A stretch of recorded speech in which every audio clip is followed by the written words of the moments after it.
जय श्री राम। मैं रवि सांखी। दिल्ली में चुनावों से पहले विपक्ष को बहुत बड़ा झटका लगा है। कांग्रेस को दिल्ली के अध्यक्ष लवली सिंह ने इस्तीफा दे दिया है।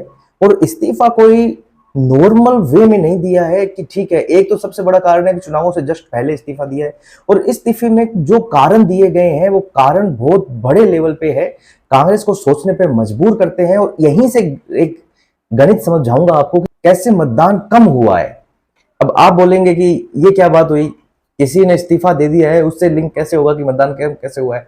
तो आपको मैं ये चीज समझाऊंगा कि मतदान कैसे कम हुआ है। लवली सिंह ने जो इस्तीफा दिया है उसमें उन्होंने अपने इस्तीफे में काफी लंबी चौड़ी बड़ी बातें कही है। कम शब्दों में समझाऊंगा।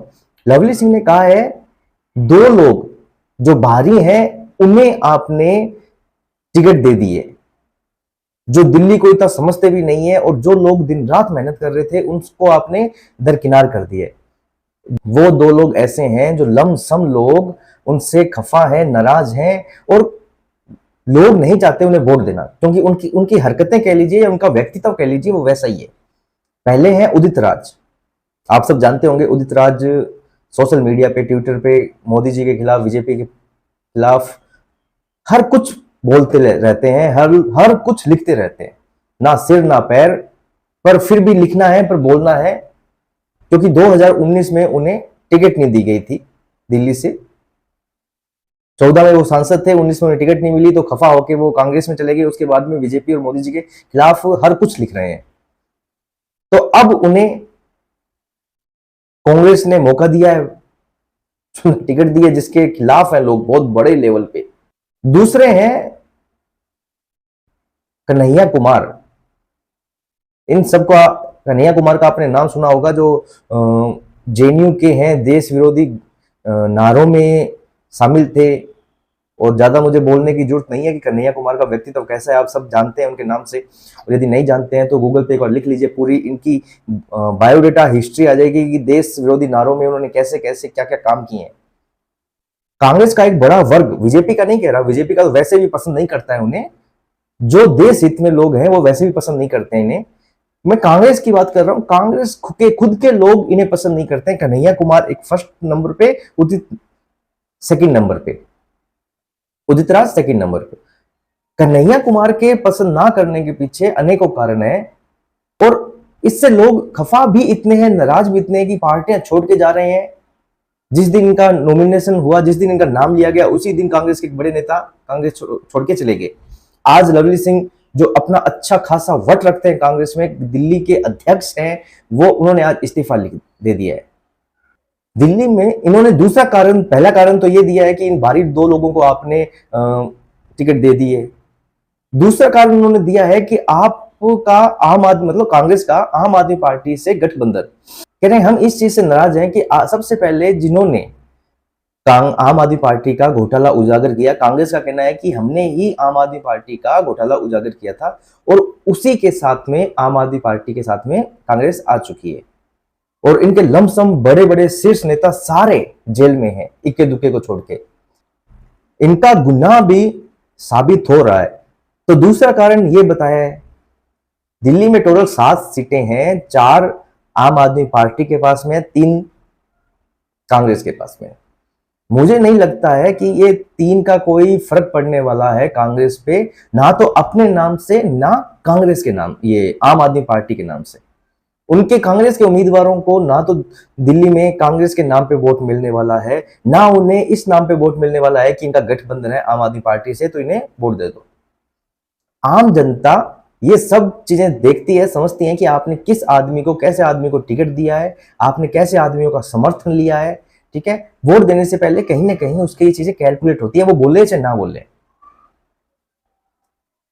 अब मैंने आपको कहा कि कम मतदान हुआ है, उसका कारण बताता हूं। आप ये फोटो देखिए, ये लवली सिंह जी है जो कहीं जा रहे हैं, इनके साथ में ये कुछ लोग हैं जिनमें ये सरदार हैं, और एक ये पर्सन देखिए जिन्होंने ललाट पे चंदन लगा रखा है, और सामने एक पर्सन है जो इनका स्वागत करने की मुद्रा में है। पोस्टर देखिए क्या लिखा हुआ है, श्री राम भोजन है उसमें जा रहे हैं। और ऐसा हनुमान जयंती का आयोजन है एक्चुअल में, ये हनुमान जन्मोत्सव का जो आयोजन है उसमें जा रहे हैं ये लोग। पर ऐसे व्यक्ति, क्योंकि एक विचारधारा समझिए आप, कांग्रेस के खुद लोग कांग्रेस को वोट नहीं दे रहे हैं, जो कट्टर कांग्रेसी हैं उनकी बातें मैं नहीं कर रहा हूं, जो सबको ने कुछ लेना देना नहीं है वो ठीक है एक लेवल पर, बहुत बड़ा वर्ग है जो सोचता है, जो सोच रहा है वो कांग्रेस को वोट देने में अब कतरा रहा है। क्यों कतरा रहा है? क्योंकि वो ऐसे लोगों का समर्थन ले रहे हैं, ऐसे लोगों को खड़े कर रहे हैं चुनावों में। अब ये जो लोग हैं ललाट पे चंदन लगाए हुए, ऐसे प्रोग्राम में जो अटेंड होते हैं, वो मुझे नहीं लगता वो कांग्रेस को वोट देंगे। तो इसमें क्या होता है कि वो लोग बीजेपी को वोट दे नहीं सकते हैं और कांग्रेस को वोट देना नहीं चाहते हैं, तो वो लोग घर पे रहते हैं। वो सोचते हैं कि अपना वोट जमीर उनका मानता नहीं है, व्यक्तित्व तो उनका वैसा है, तो वो नहीं चाहते हैं अपना वोट देना। तो इसलिए मैंने कहा कि यहां वोटिंग का फर्क कांग्रेस के द्वारा पड़ा है, कांग्रेस की इन हरकतों के कारण। अब इस पॉइंट को मैं एक अलग तरीके से बुझाने की कोशिश करता हूं। जो दिल्ली में 3 सीटें आई है इनकी, सोच के देखिएगा, यदि कांग्रेस ये कह देती कि हम आम आदमी पार्टी से हमारा गठबंधन तोड़ रहे हैं, क्यों तोड़ रहे हैं? क्योंकि इन्होंने भ्रष्टाचार किया है या नहीं किया है, पर इन पे आरोप है, वो बाद में साबित होगा कि भ्रष्टाचार किया नहीं किया, पर हम इन पे आरोप लगे हैं इसलिए हम तोड़ रहे हैं, क्योंकि सबसे पहले ये जो घोटाला साबित किया था वो हमने किया था, मतलब कांग्रेस ने। ये बात यदि वो जनता में भुनाते, जनता में बताते, जनता को समझाते, तो मुझे लगता है कहीं ना कहीं दिल्ली में वो अपना मुंह दिखाने लायक रहते हैं। दिल्ली में ही क्यों, वो ये एक चीज समझाने में कामयाब होते जनता को कि भैया हमने हमारी गलतियों से सीखा है, पर अब हम घोटालेबाजों का साथ नहीं देंगे। जनता में एक अलग उम्मीद बनती, रिएक्शन बनता कि हाँ कांग्रेस अब चेंज हो रही है। अब 3 सीटों के कारण इन्होंने, क्योंकि पंजाब में तो इनका गठबंधन है ही नहीं, आम आदमी पार्टी और कहीं है नहीं, पंजाब में इनका गठबंधन है नहीं, तो बचा सिर्फ और सिर्फ दिल्ली में। सिर्फ 3 सीटों के कारण उन्होंने इतनी बड़ी रिस्क ली है कि दिल्ली भी और पूरा देश भी इनकी जो क्रोनोलॉजी है वो समझ चुका है। ये एक उम्मीद थी, लोगों का दिमाग चेंज करने की शुरुआत थी। इसका फर्क कितना पड़ता नहीं पड़ता ये नहीं कह सकता, पर एक शुरुआत होती बहुत अच्छी, पर कांग्रेस ने मौका ये खो दिया। और अब मौका खो दिया है तो कहीं ना कहीं देखो, पार्टी के रूप में ये कुछ भी सोचे, पर आम आदमी के रूप में, आम आदमी का मतलब आम आदमी पार्टी नहीं कह रहा मैं, आम आदमी मतलब अपने जैसे आदमी के रूप में, जो भी किसी पार्टी के साथ में कहीं ना कहीं दिमाग में जरूर आती है कि हम किसका साथ दे रहे हैं और क्यों दे रहे हैं। अब कह रहे हैं कि ये जो लोग कांग्रेस छोड़ रहे हैं या वो बीजेपी में जा रहे हैं, जाएंगे, तो वो किसी न किसी लालच से जा रहे हैं। आपसे कोई जुड़ा है तो भी लालच है, कांग्रेस से कोई जुड़ा है तो भी लालच है, बीजेपी से कोई जुड़ा है, जुड़ना चाहता है तो भी लालच है। पर दिल्ली में 7 सीटों पर कैंडिडेट फिक्स कर चुकी है भाजपा। तो अब जो दिल्ली के लोग, दिल्ली के नेता बीजेपी में आ रहे हैं, वो किस लालच से आ रहे हैं? सिर्फ और सिर्फ आइडियोलॉजी के कारण। अब उन्हें आपकी आइडियोलॉजी समझ में नहीं आ रही है। अभी तक ठीक है, चल रहा था, जब से आपने राम मंदिर का विरोध किया है तब से हर हिंदू के मन में आपके लिए खटास है, आपके खुद के नेताओं में आपके लिए खटास, आपके कार्यकर्ताओं में आपके लिए खटास है। अब आप ऐसे ऐसे लोगों का समर्थन कर रहे हैं, ले रहे हैं, उन्हें चुनाव में खड़ा कर रहे हैं, जो सबको पता है वो देश के लिए क्या क्या बोले हैं, उन्होंने देश के लिए क्या क्या किया है। एक बहुत बड़ी एक जो नेगेटिविटी होती है खुद ही उत्पन्न करना, ऐसा नहीं कि बाहर से, खुद ही उत्पन्न करना, कांग्रेस ने वो की है। और इसी कारण अब इन्हें भुगतना भी पड़ रहा है। और ऐसा नहीं है कि इस भुगतने के कारण उन्हें कुछ सुधरने का